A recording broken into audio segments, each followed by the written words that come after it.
Hey everyone, welcome to Sleep Talk. Hi, Olivia. Hey, Olivia. Hey, Everyone's joining. Yay. Hey, Krupa. We're going to give everyone a few minutes to join. So many people are joining, so exciting. Look at them flooding in. I know. All these tired mommies and daddies. Yeah. You've come to the right place, right? What's that airline? If you're flying to Florida and you're on flight, otherwise get off. This is great. So many people joining. Let us know where you're joining in from, how old your baby is. Where should they do that, Olivia? In the chat, right? In the chat, yep. And if you have questions, ask them in the Q&A section. There are so many people saying love being back. Great to be here. So cool. NYC. Great. Santa Oh, Monica. Santa Monica. Lots of New York. Lots of New York, fellow New Yorkers. Nice. Yay. Ontario, Texas. It's moving so quick. I can't read it. I know. I see a lot of New York, a lot of New Jersey. Welcome, everyone. This is so exciting. I think it's probably about time to get going. We've got almost 600 people on. Canada. All right. Are you guys ready? Good. Let's do it. Hi, everyone. Welcome to Sleep Talk. My name is Olivia DeLong, and I'm the senior health editor at babycenter.com. I also have a 2-year-old, almost 2-year-old. She'll be 2 in December, named Amelia. And I'm going to be moderating the conversation today. We have some awesome panelists joining us. So first things first, I'll let them introduce themselves, and then we'll get right into it.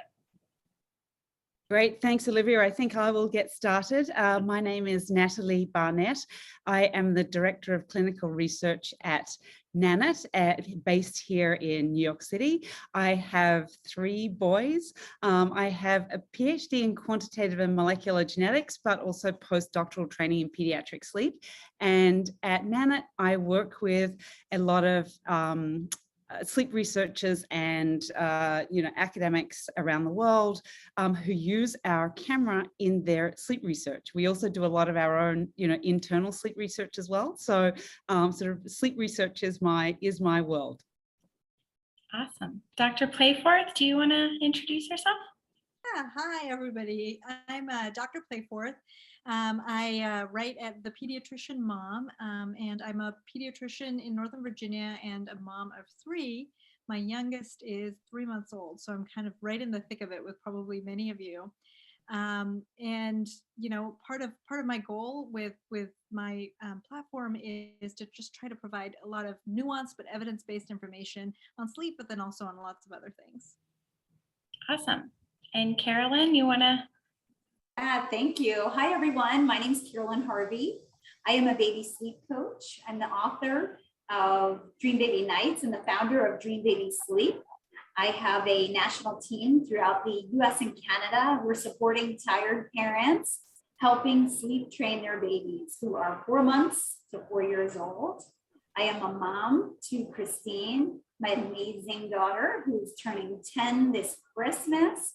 And Dream Baby Sleep started because I had a naughty baby who did not sleep. So if you have a naughty baby and you know what I'm saying, go ahead and give us a comment in the chat, because we can certainly relate to being exhausted and sleep deprived as new moms.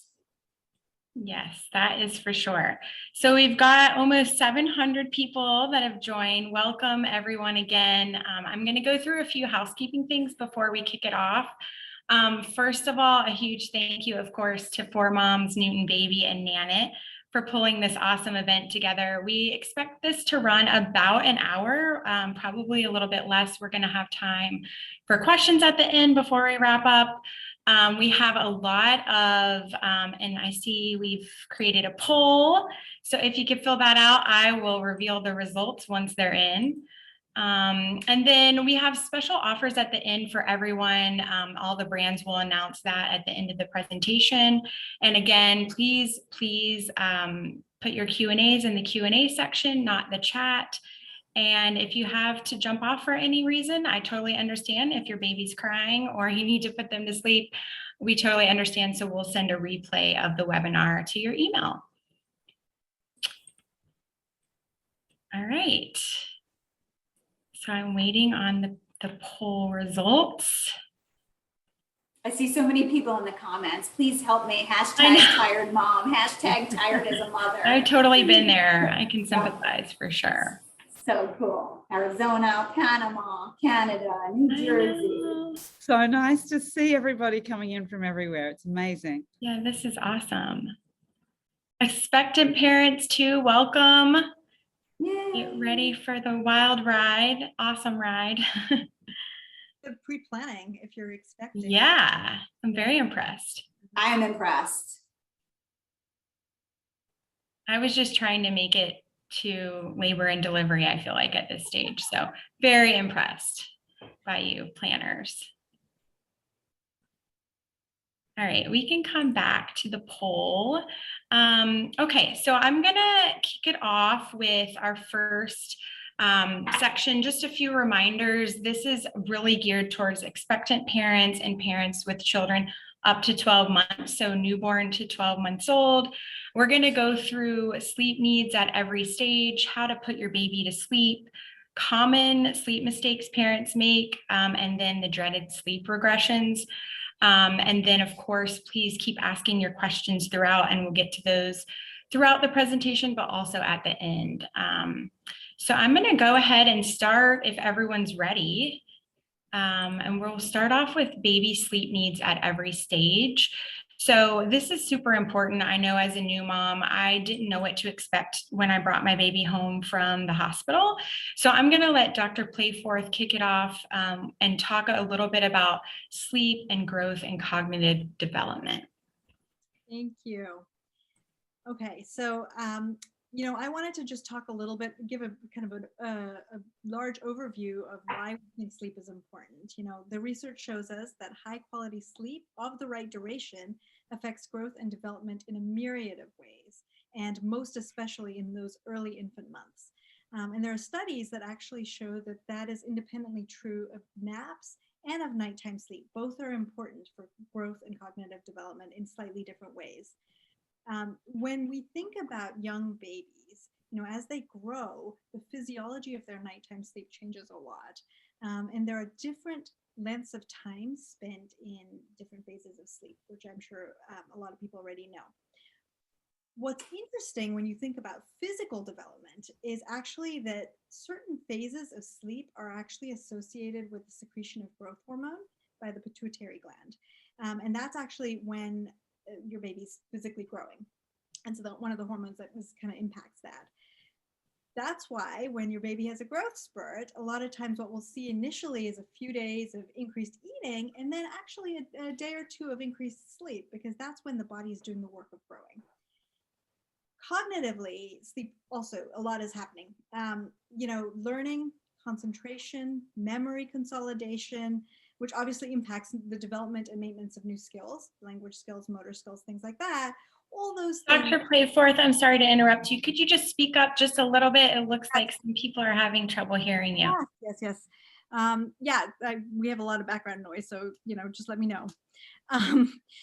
But yeah, so what I was saying was, from a cognitive standpoint, there's a lot happening with sleep too.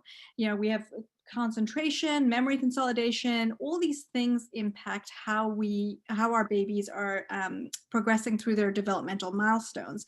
So as parents, it's really, really important for us to be making sure that they're getting a good amount of nighttime sleep and nap time sleep. All a lot easier said than done. If we think even a kind of bigger picture, good sleep is associated with better health in babies and in grown-ups, lower blood pressure, less obesity, better mental health. Sleep is just a really important part of growing.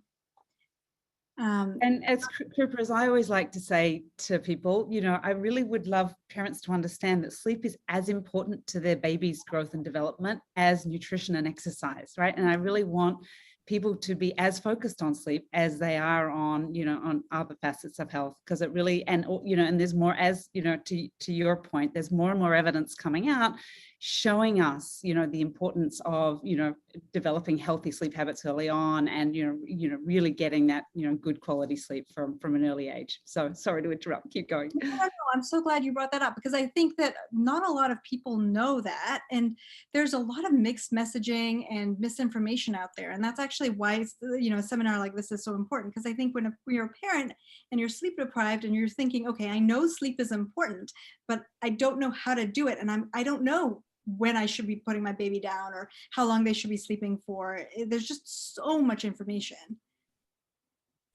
Definitely. Dr. Barnett, could you talk a little bit about self-soothing, especially in Sure. newborns? Yeah, Olivia, it's a great question. I really wanted just to mention this because we do get this question a lot. I just wanted to point out to people that really in those early months, particularly in those first couple of months when you're first bringing that baby home, your baby may not be physically capable of self-soothing, and so they may not be able to soothe themselves. So at that point, I want you to be soothing your baby. I want you to not feel guilty about rocking your baby and holding your baby and shushing your baby and, feeding your baby to sleep. You need to be soothing your baby, and I don't want you to feel guilty about that. As your baby starts to get a little bit older, they become, to Krupa's point, there's a lot of change that happens, and their sleep really, really develops in those first few months, and they start to become capable of self-soothing. When they're capable of self-soothing is when I want you to start to give them the opportunity to self-soothe. But I really want you to think about those first couple of months particularly as a time where I want you to be soothing your babies. And so I'm seeing in the chat, up to what age? Look, I would say up anytime, anything before 3 months, I really want you to be doing whatever you can to soothe your baby. Somewhere between 3 and 4 months, I know that they're going to be physically and neurologically capable of self-soothing. And it's a good time to, experiment and give your baby, try to give your baby the opportunity to self-soothe. Krupa, I don't know if you have any sort of tips and tricks, or Carolyn even as well, about, when is the best time to start giving your baby the opportunity to self-soothe? Yeah, I always like to say, oh, sorry, Krupa, go ahead. Oh, please.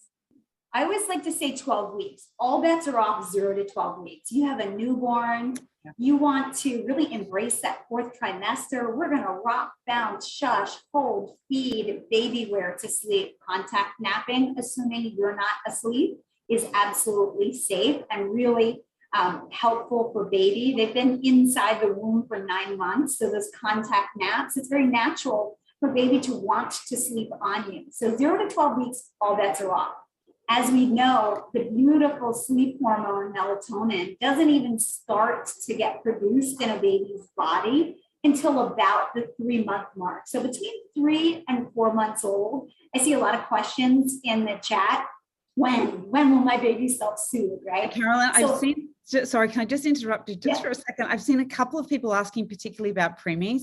And I think this is a really good point. When we're talking about this sort of, 12-week mark, we really are thinking about your baby's, corrected age. So I want it to be, I want them to be gestationally corrected for age. So Krupa, you can talk to that about perhaps, how many weeks, preemie you would be, and how long you would continue to correct for age?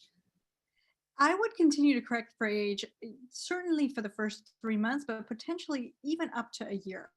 It really depends how early your baby was. And preemies, we find developmentally sometimes do things a little bit differently, a little bit more slowly. They kind of follow their own trajectory. And that's part of why I caution parents to not look at these numbers as absolutes. There's a lot that just depends on your baby. As a preemie mom, I appreciate you mentioning that. And I just wanted to, there was a question in the chat about signs your baby is ready to self-soothe. Is there anything to watch out for? And I think that could be especially helpful for preemies, how to know when your baby is ready to self-soothe.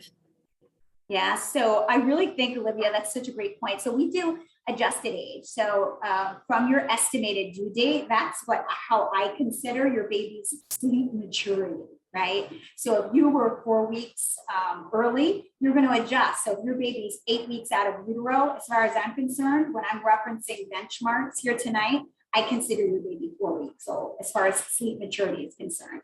So lots of questions on how the heck do we teach them to self-soothe? Everybody says, oh, baby can self-soothe, baby's ready to self-soothe. It's a slow process. So I like to teach clients what we call the purposeful pause. So at 12 weeks, when your baby, for example, has a short nap, 20 minutes, right? And you're dreading it, but it's normal. 20 minutes to 2 hours is normal for newborn sleep. It's erratic. So if you want to try to help baby connect sleep cycles and extend that 20-minute short nap, you can implement what's called the purposeful pause. So I like to kind of break it down into 3 steps. First, you're going to wait, right? And I'm only talking 1 to 3 minutes. You're in the room with baby. You could even do 30 seconds, right? Go with what you're comfortable with. You could be in the room with baby, wait, let's call it 1 minute, then go to baby. Before picking baby immediately up, put your hands on their chest, applying gentle pressure on their chest. Put your other hands on the tippy top, not in their soft spot, on the top of their head, because that often emulates their head being held in their arm. And you're just going to gently use your loud S, shh, little rocky, rocky, shushy, shushy, pat on the tushy. And you're trying to help soothe baby. Like Dr. Barnett said earlier, they're still little. They still need our help soothing. So we're gently adding these steps. You can also do your loud S. The louder they are, the louder you want to get. And you can kind of rinse and repeat this process. If steps 1 and 2 don't work, by all means, pick baby up, put her on your shoulder, pat, pat, shush, keep the lights dim, the sound machine on. And then if baby calms and self-settles, place her down, hand on the chest, hand on the head, loud S, and try and back away. That's kind of how we start to teach what I call the purposeful pause, which is the very beginning of self-soothing. It's not like your baby magically is ready to self-soothe. It's different for all babies, and we practice it. That's great. Thank you so much. I love actual advice and tips that they can implement right now. That's so helpful. Do you guys have anything else to share about self-soothing or sleep at any stage before we move on? It looks like lots more people have joined, so welcome everyone that's joined in the last few minutes. I just wanted to jump in and add to Carolyn's, amazing description and helpful tips. I think it's really important for families to understand that sleep is a learned skill, and it's not something that babies just magically, learn how to do. Look, there are some babies who learn how to sleep very quickly and very easily, but there's a lot of babies out there who really need sort of dedicated time and dedicated effort to learn how to sleep. And it's okay if your baby just takes time to learn how to sleep. But as Carolyn will say, all babies can learn how to sleep. I've never come across a baby that cannot learn how to sleep. So, but for some families, it just takes, patience and effort and consistency. Consistency is key, in so many of these things. In parenting in general, really, I think consistency is key, but particularly around sleep. I agree. Part of our job as parents is to teach our children skills. And this is just one of the list of skills that we recommend teaching them. The other thing I think to remember, and I'm in this right now with my 3-month-old, there are days where I manage to do that. And there are days or even certain naps during a day where I don't. And it's easy to just think, okay, well, the day is gone now. I've lost everything. This is no it's incremental steps, and it's okay if one nap it works and another it doesn't. Yeah, and to piggyback on that, Krupa, my favorite pro tip for starting to practice self-soothing is with nap 1. Nap 1 is traditionally the strongest, kind of our anchor nap. So when you're going to start practicing naps, if you were going to choose to have naps on the go, I would have that for later in the day. And start with just 1 nap a day in your designated safe sleeping space, which is your crib, your bassinet, or your nap and play. And start with nap 1. And so many people say, as soon as I put this baby down, they pop right awake, right? So as we talk about self-soothing, try and put them down fanny first, right? So we tend to kind of tip them into the crib, right? Gently, but they go head first, and think about that head rush that you would get. So when you're transferring baby from you into the bassinet, I want you to go fanny first and then head. That's a great gentle transition to help minimize them popping away. It's a great one, Carolyn. Absolutely. Love that. And thank you guys for touching on, some babies just take a little longer. I think right now, a lot of parents are feeling a lot of stress. They're the comparison trap and what they, somebody's baby, a friend's baby sleeping through the night at a crazy early age. I think it's really easy for us parents to get bogged down in that. So thanks for the gentle reminder that not all babies are created equal. And even if you have multiple kids, one kid may be a great sleeper and one child may not. So okay, so I think we're ready to move on to tips and tricks to put baby back to sleep. So we've talked about some of this, but I think, sleep in general is overwhelming and stressful, but we're going to talk a little bit about a sleep environment that works for great sleep, and then what you can do during the day for your baby to get better sleep at night, and some of the tools and products that can make bedtime easier. The first thing Dr. Barnett is going to talk about is the bedtime routine, which I am like the #1 fan of a bedtime routine or any type of routine, but I can't wait to hear what you have to say about bedtime routine. So I'll let you kick it off. Thanks, Olivia. That's a really, I love talking about a bedtime routine. Look, I am a scientist by training and I'm very pragmatic in my approach, and all of the scientific evidence shows us that, children who have a consistent sort of well-established bedtime routine sleep longer and better than the children who don't. And in fact, we have just done some really interesting research at Nanit showing that the babies who have a consistent bedtime routine sleep over an hour longer per night than the babies who do not have a consistent bedtime routine. So we're super excited to see that, and we'll be, getting ready to publish those results, over the coming months. But we were, it was actually kind of, I was actually kind of shocked to see how big a difference it really made. And when we're talking about a bedtime routine, what I don't want is I don't want a 2-hour Zen. Right? I want something short, sharp, sweet that anyone can do pretty easily. So I want it to be, I live in New York City, so I will say I want it to be that the doorman could put my baby to bed, right? Like I want it to be so easy that anyone could just come in and be able to put my baby to bed. So I want it to be something that is fair. I want it to be something that is enjoyable to you, enjoyable to your baby. And I want it to be, so I want you to choose sort of 2 or 3 things that you can do fairly consistently every night to indicate to your baby that it's time to go to bed. A lot of families get a little stressed about doing a bath as part of the bedtime routine. A bath is not an essential part of the bedtime routine. If it is too stressful for your family to be having a bath at the end of the day, or your baby hates a bath, then don't give the baby a bath. You can give the baby a bath in the morning, or you can give the baby a bath every other day, or whatever it may be. So but look, some babies love a bath and it's a great part of the bedtime routine, but for other families, it just doesn't work. And so I say, do what works for your family. And so, and to that point, I want it to be something, as I said before, I want it to be something that is enjoyable and fun. I want this time of the day to be something that you look forward to, that it's something that the whole family looks forward to, that it's this, special time of the day where it is an indication to everybody that it's time for bed. So it could be, it could be sort of the last feed of the day, and then a book, and then a song, and then into bed. And so what I really like to do after the baby is about 4 months is think about having the feed separated from when the baby actually goes into bed. I don't want the feed to be the absolute last thing the baby does before they go to bed. So because I want the baby to be falling asleep in the crib so that when they wake up in the middle of the night, they know where they are and they can get themselves back to sleep. What I don't want is I don't want them, falling asleep at the bottle or falling asleep at the breast and then being transferred to the crib and then waking up in the middle of the night and going, where the heck heck am I? I don't know what to do to get myself back to sleep.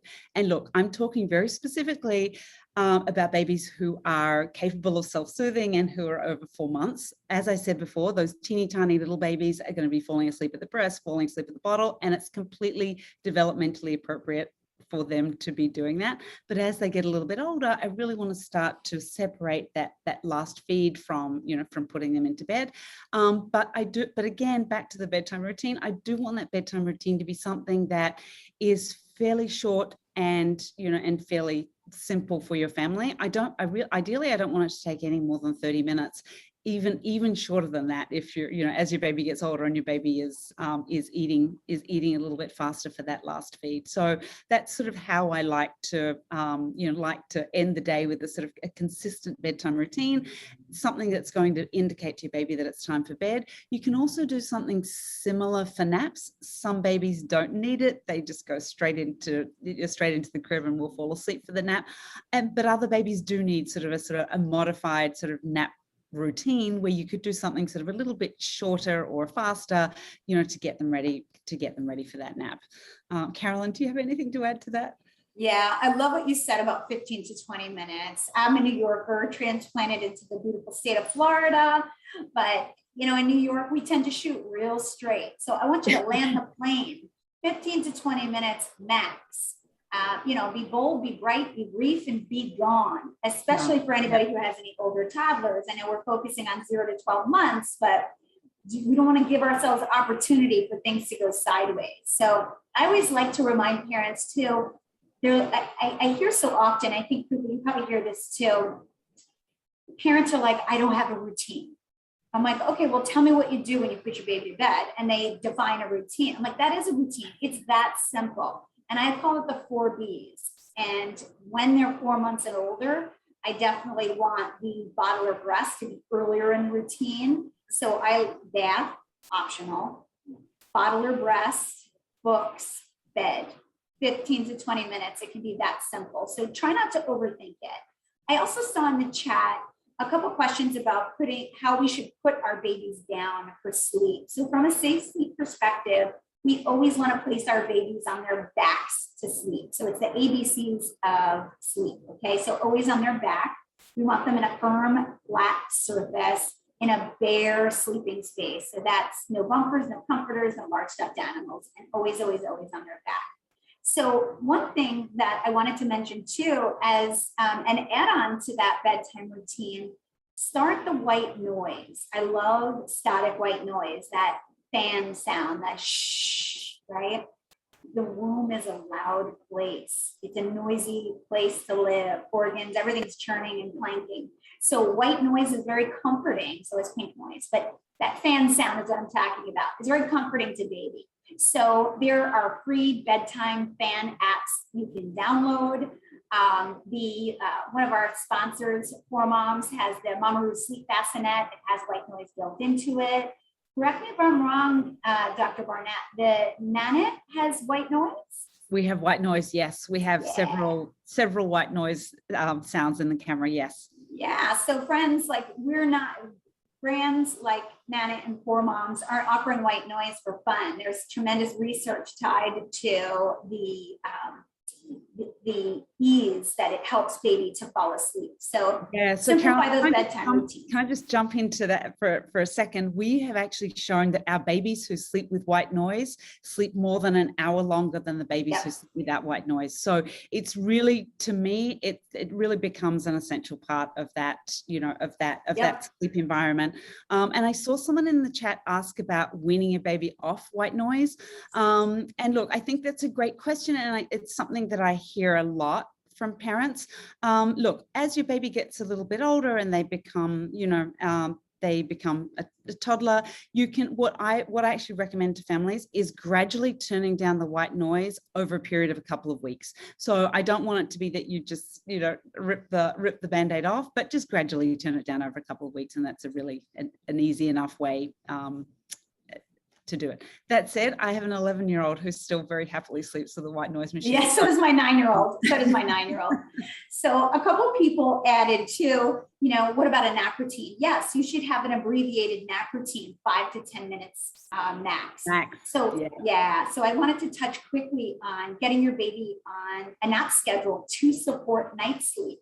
We forget that they're tied together. That 24-hour sleep cycle, we want to think of sleep holistically in a 24-hour cycle. So newborns should be offered nap frequently, very frequently during the day to prevent an overtired baby, because overtired babies wake more at night. So 0 to 4 weeks, we want to offer nap every 45 to 60 minutes. 4 to 8 weeks, we want to offer nap every 60 to 75 minutes. 8 to 12 weeks, we're offering nap every 75 to 90 minutes. 12 to 16 weeks, we're offering nap every 90 to 120 minutes, okay? Pro tip, favorite tip for newborns. I know everybody says don't wake a sleeping baby. I wake sleeping babies. And when I do, it's because I want to cap any one nap during the newborn phase at maximum 2 hours, because we want to make sure that we have enough time in our day for our feeds and for our tummy time. Krupa, what are your thoughts on that as far as capping a nap at 2 hours? Yeah, I completely agree. I think capping for newborns at the 2-hour mark also helps make sure that they're getting as many feeds as they need to. Exactly. The feeding and the growing is so important. A lot of people ask me about naps in newborns versus nighttime sleep. And, the line there is a little bit more blurry up to that 3-month mark. And then you can kind of like start to think of things maybe a little bit more traditionally. But newborns are waking up, every 3 hours to feed anyway.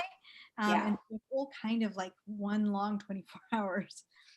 Yeah. Oh, and Nanit has an amazing schedule generator. So I'm not sure if that was put in the chat yet, but make sure you guys grab that. It's really great if you're kind of just unsure where to start. Thanks, Carolyn. It's a really good point. I see one question in here about the white noise machine and like what it should be set at. And just to kind of answer that, because a few people have asked. So we recommend that white noise machine is set no louder than 50 decibels. So I would say that's probably about the sound of a dishwasher. There's actually decibel reader apps that you can get. So, I have one. Yeah. So you can download the decibel reader, put it inside the crib, and then measure the decibel level that way. So I actually met with an audiologist as well, because a couple of years ago there was some pushback on white noise in babies, and we've all seen that threaded photo where the white noise machine is like right at the baby's head. Obviously, you don't want to do that. It should be across the room. And as long as you can have an adult conversation in the same room as your baby, so Krupa and I are having a conversation in the room with your baby who is asleep, white noise is going, as long as we can hear each other naturally without having to raise our tone of voice, it's not too loud, okay? If you can't hear each other or you have to raise your voice, it's too loud. And I just wanted to jump back to Carolyn and Krupa's point about waking a baby to feed. I like to think of it as, and look, to Krupa's point, in those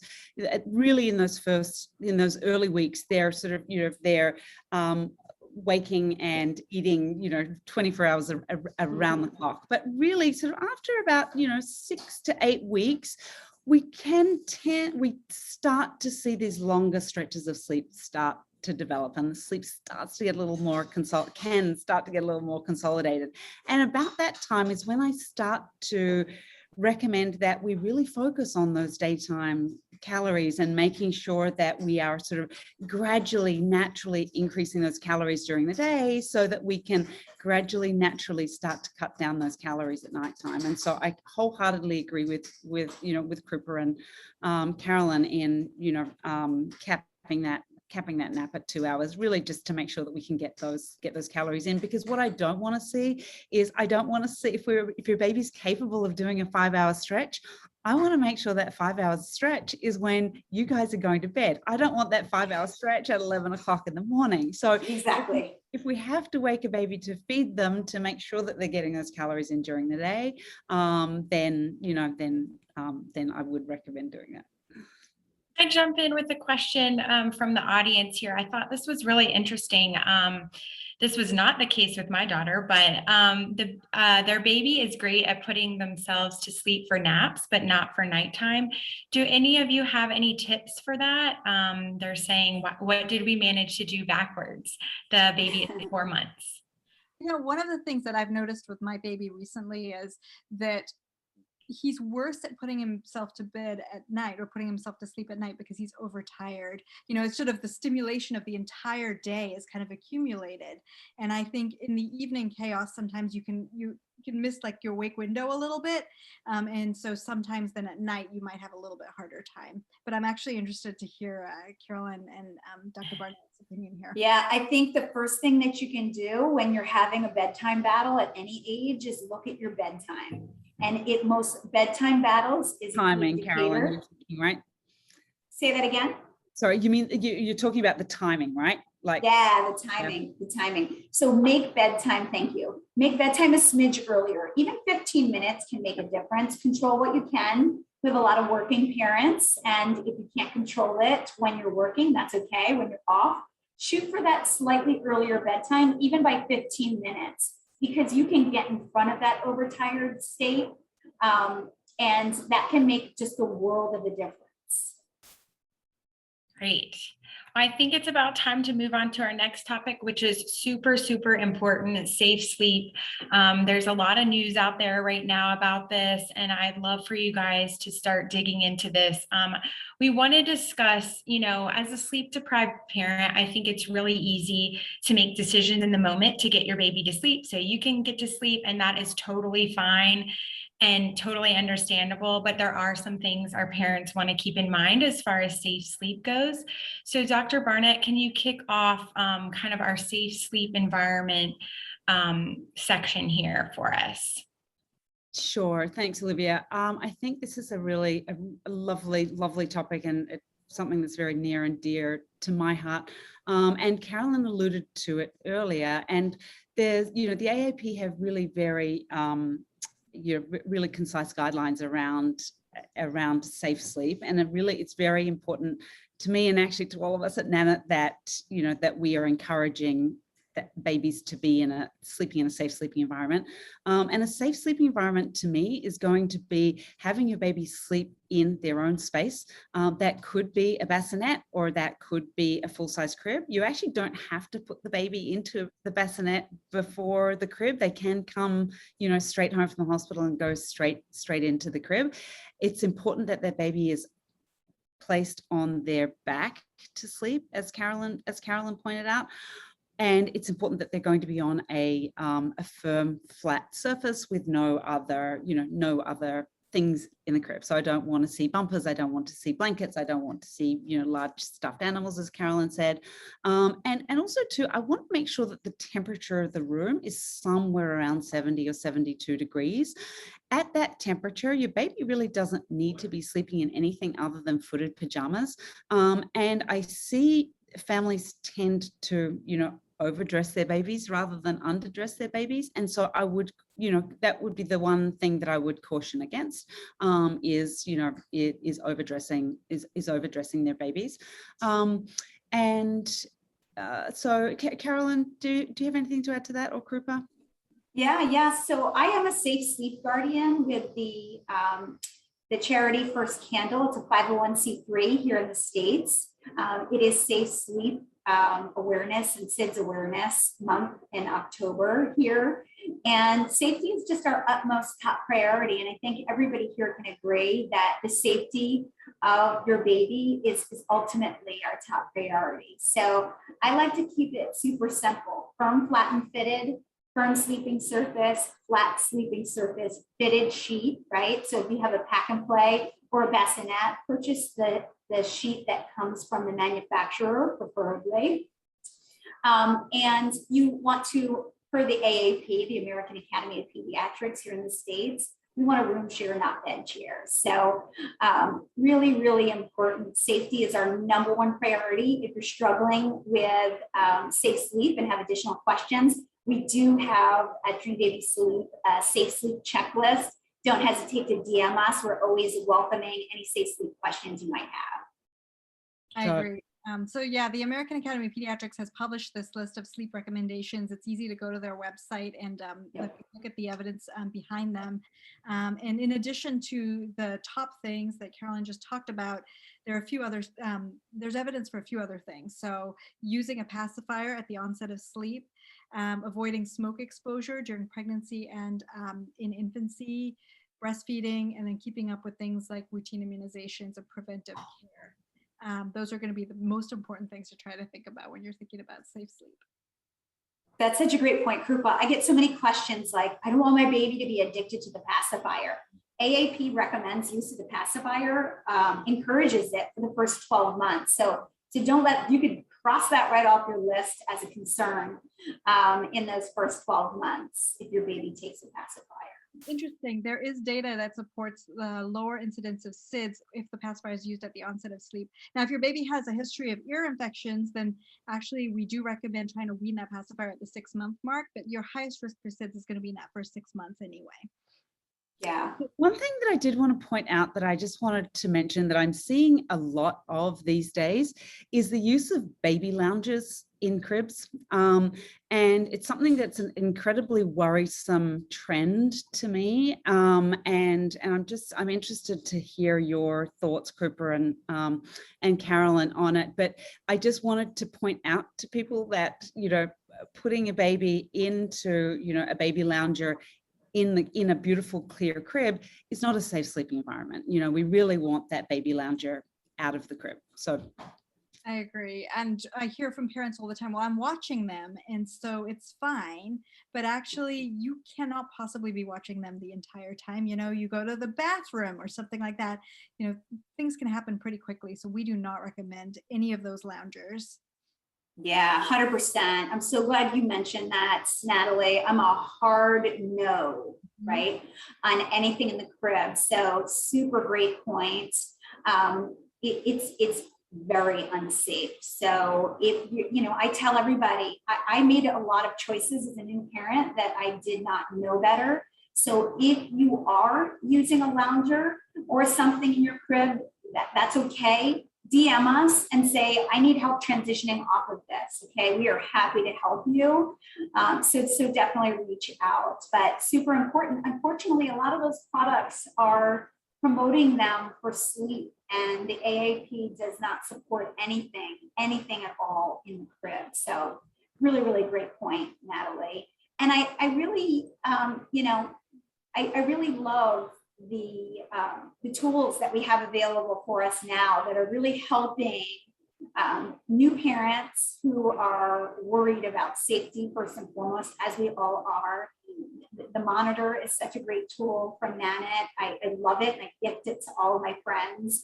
I love the bassinet from Foreign Moms because, look, I have so many clients who come to me and they're bed sharing, and I personally take a very firm position on that for the AAP. I love tools that you can bring baby right next to your bed. They might as well be in your bed with you, but they're not. They can be in that bassinet. You can look through the mesh side of the Mama Room Sleep bassinet and see your baby. It has adjustable legs, so it could be at the same height of your bed, right? If you're skipping the bassinet and you have the Newton mattress, we know it's breathe through, right? We have all this epic technology. I'm a big fan of tech to help new parents. So really just make sure that you double check your manufacturer suggestions and really know what you're using, because it is important from a safety standpoint. Exactly. You want to look at the fine print, because a lot of advertising will say, oh, this is it has evidence, but it won't tell you what that evidence is for. So look at the small print. Yes. Yep. That's why I love like Nanit, because you guys use so much data and research to right, Krupa? It's epic. To really help parents understand what they're facing, how they can improve it, and it really gives you sense of knowledge and empowerment as a new parent. So definitely lean into the details. I love technology too, Carolyn. I wanted to just quickly, because I thought this was a great question and something I wondered as a new parent. Dr. Barnett, you mentioned earlier about footed pajamas. One of our audience members is asking, there's so many things out there, swaddles, onesies, PJs, footed pajamas versus sleep sacks. Can you just quickly, can you all quickly go through kind of what might be best for what age? Is there something that's best, or is it just what works for your child? It's a really great question, Olivia. And really, for the most part, it's going to be what works for your baby. There's so many different products out there and so many different things that work for one baby that don't work for the other. But basically, I really want baby's arms covered and baby's legs and feet covered. Okay. And look, for some families, they want to add a wearable blanket or a sleeping bag, a light sleeping bag on top of the pajamas. And I think that's totally fine. But in most US households, they actually don't need it. If they have footed pajamas, usually that's all that they need. But that said, for very young babies, I actually love to swaddle them. Babies, a lot of babies really love the feeling of the swaddle. It really can help calm the central nervous system and can be really a great it's going to prevent that Moro reflex or that startle reflex where they're going to be startling themselves awake. So I love to use a swaddle for a new baby. And we actually have a really lovely swaddle that has a pattern. Nanit has a swaddle that has a pattern printed across the chest and abdomen, where we can actually, the camera is able to monitor the child's breathing motion through the camera just by looking at how the pixels in that pattern actually change. So I actually really love our swaddle, and I'm really super proud of it. And we have some other breathing wear products as well. So many people just said in the chat, Natalie, I love the Nanit swaddle. Love the swaddle. I love it. Swaddle's epic. I'm happy to hear it. Okay, great. I'm happy to hear it. But there was one more thing that I wanted to mention. I know that you mentioned a firm, clear flat and fitted. Yep. And I just wanted to call out Newton and how much I love their mattress and how amazing it is. Because one thing that I wanted to point out to people too is that we will always put our babies down to sleep on their backs, but when they're physically capable of getting onto their tummies, it's fine for them to be there. Okay. And it can really freak families out, which is why I really love to recommend the Newton, because we know that it's breathable, and it's going to be it can freak people out a little bit less if their baby's on the Newton mattress. So it's washable too, Natalie. I don't know if you've ever seen the video, but you can throw that whole thing in the washing machine and hose it down, and the shower and hose it down. That's really helpful for newborns, especially. Yeah. I actually saw a question about reflux as well, and I get this question all the time. My baby has reflux, and so can I incline them? Should I incline them? There are some pediatricians, I think, that still continue to recommend that, but really we should not be doing that. A lot of parents are worried that if their child spits up, then they might choke on it. Theoretically possible, but babies are designed to have gag reflexes, they cough, they're designed to protect their airway, and the evidence still is in favor of keeping them flat, even if they have reflux. Great. Awesome point. I think we have to move on to our last topic, which is the dreaded sleep regressions. I know as a new mom, I felt like every month there was a new sleep regression. I know that's not true, but it felt like it because they were just back to back to back. I'm going to let Carolyn kick off talking a little bit about why our babies have sleep regressions and what to do about them. Okay, so I'm a New Yorker. I'm going to whistle through this because we're getting tight on time, you guys. We want to get to your questions, so make sure you ask them in the Q&A. Here we go. 4-month sleep regression. Everything's going great, and bam, all heck breaks loose, right? Your perfect little sleeper is no longer sleeping. And really, what's important to understand why babies experience this dreaded 4-month sleep regression. Don't dread it, you guys. It's actually a developmental leap tied to rolling. It's actually tied to brain development as well. So in addition to helping with safe sleep, it's also going to help minimize the 4-month sleep regression. And I'm talking about the almighty tummy time. So I want you offering tummy time to your baby, with your babies from day one when they come home from the hospital, right? So obviously with a newborn who's only 1 week old, it's supported tummy time. Tummy time for all babies should be 3 times a day for 1 minute each week of your baby's age. So if you have a 4-week-old, right, you're going to offer tummy time 3 times a day for 4 minutes each time. You could do it supported on your chest. You could gently place them on your knees. Once they're ready, you can place them on a mat independently. But let me tell you something, the number one thing that you can do to help yourself sail through the 4-month sleep regression, which is really a developmental leap tied to rolling and brain development, is tummy time, my friends. So I kick into tummy time boot camp. By the time your baby is 4 months old, you should be doing tummy time 3 times a day, 15 minutes each session. This way, it's going to help them master rolling. Okay. So we know that regressions are occurring all throughout baby's life, right? And I shy away from the whole regression concept. These are developmental leaps and we should embrace them. So 4 months, 6 months, 8 months, 12 months. And these are tied to rolling, crawling, standing, talking, walking. When you think about it logically, those time frames are the same time frame that all these dreaded regressions are happening, okay? So allowing your baby ample time to play during their awake time and practice these developmental milestones is really going to help you. So point number 3, too, signs of the 4-month sleep regression, okay? So I'm going to go back to that one. Fussiness, multiple night waking when you didn't previously have it, short or skipped naps, change in appetite, okay? How can you manage this? We talked about tummy time, but the good news is it's really only going to last 2 to 4 weeks. Okay, so again, give your baby ample time to practice, stick to your nap and bedtime routine, like Dr. Barnett suggested. Start practicing the almighty drowsy but awake, right? Which is going to teach self-soothing. And everybody says, I'll beat you to it. I know it's in the chat. How the heck do I achieve drowsy but awake? You just start. You pull a Nike and you just do it. You place your baby down for nap 1 in their crib, bassinet, or pack and play, aware of their surroundings. That's what drowsy but awake means. Take 1 giant step back, or preferably 5, and leave the room, and wait 1 to 2 minutes. 1 to 2 minutes. If all heck breaks loose, that's okay. Your baby's in their love, safe sleeping space. You can immediately go to baby and use, let's say, a pick up, put down, a check and console, a chair method.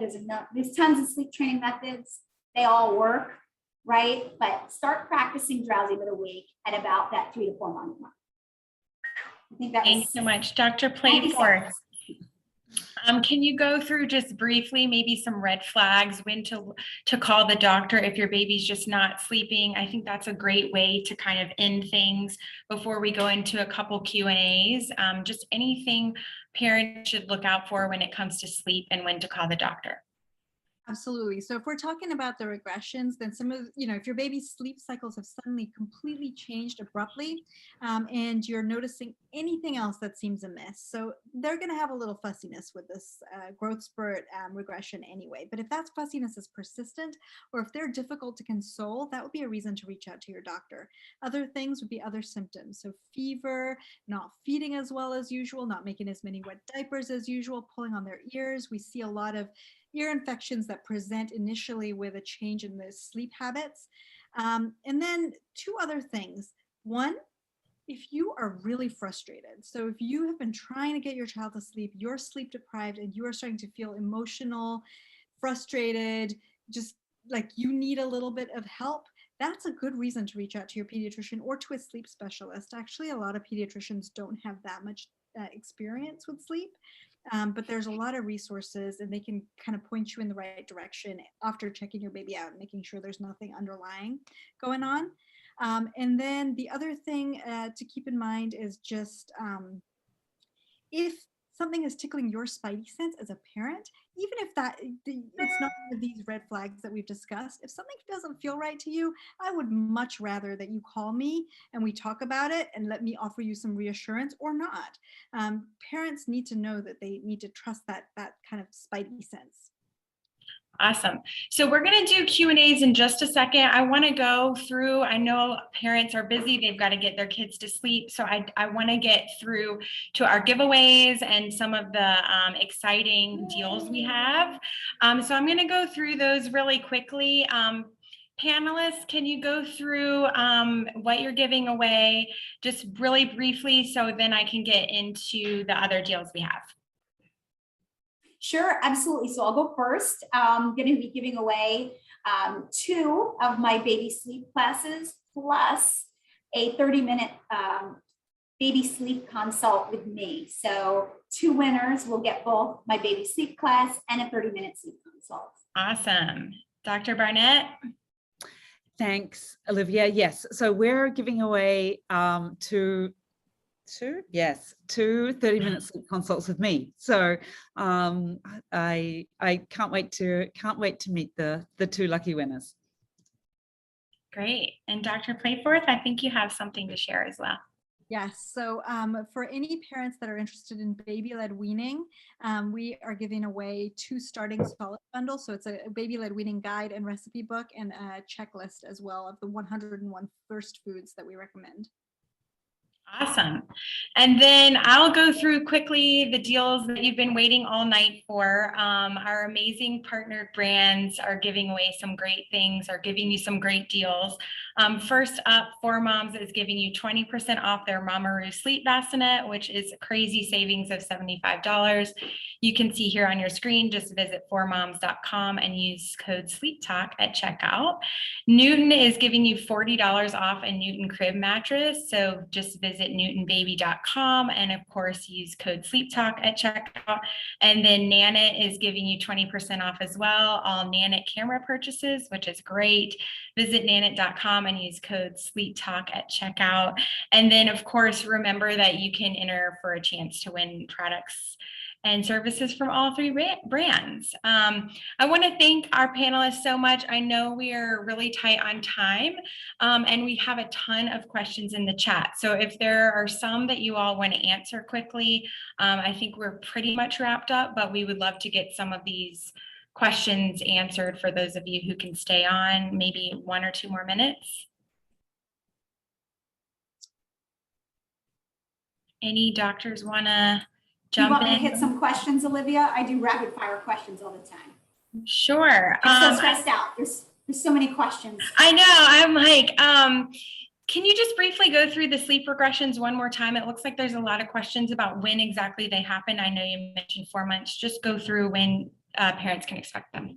Sure. So it's tied to those developmental leaps, rolling 4 months, standing 8 months, walking, rolling, crawling, standing, walking, talking. Okay, so you're basically about 4, 8, 12, and then again, usually around 24 months. Okay, I saw a lot of questions about naps and how to extend naps. It's likely a timing issue, so I definitely encourage everybody to download the Nanit schedule generator. That's going to be really, really helpful. Somebody asked a question, do we need to get rid of a pacifier at 4 months? No, you do not. AAP recommends it up to 12 months.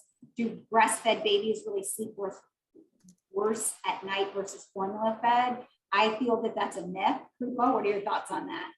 Myth. Yeah, it's a myth, right? Yeah. My 4 months takes long to sleep for a nap or bedtime. She fights it even though she's sleepy. Yeah, so number 1, we want to look at bedtime. We want to have an age appropriate bedtime. I do have a bedtime by age chart over at Dream Baby Sleep, but kids are going to bed chronically too late. And I think you'll agree with me, Krupa and Natalie, we really want to look for babies over the age of 4 months old. You think of 7:30 p.m. as the latest your baby should be going to bed, assuming you're home and can control it, okay? Number 1 cause of multiple night waking Bedtime battle is early rising. For retired babies, because bedtime is too late. And I always like to recommend that families choose a bedtime somewhere between 6 and 8 p.m. You know, I say 8 p.m. at the latest, you know, Yep, because yeah. but that said, you know, I always err on the side of earlier, you know, and because we know that by around 4 months, your baby's circadian rhythm is going to have been developed to, you know, in such a way that for almost all babies, they are going to be ready for bed for the night at somewhere between 6 and 8 p.m.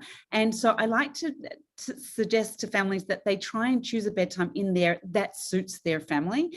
But that said, your baby might tell you that they just want to go to bed earlier than that, you know, even though 7:30 is is when mom and dad want us to go to bed, that, you know, actually 6:30 might be better for this baby. So, but, you know, somewhere between 6 and 8, I think is a great place to start for a bedtime. Yeah.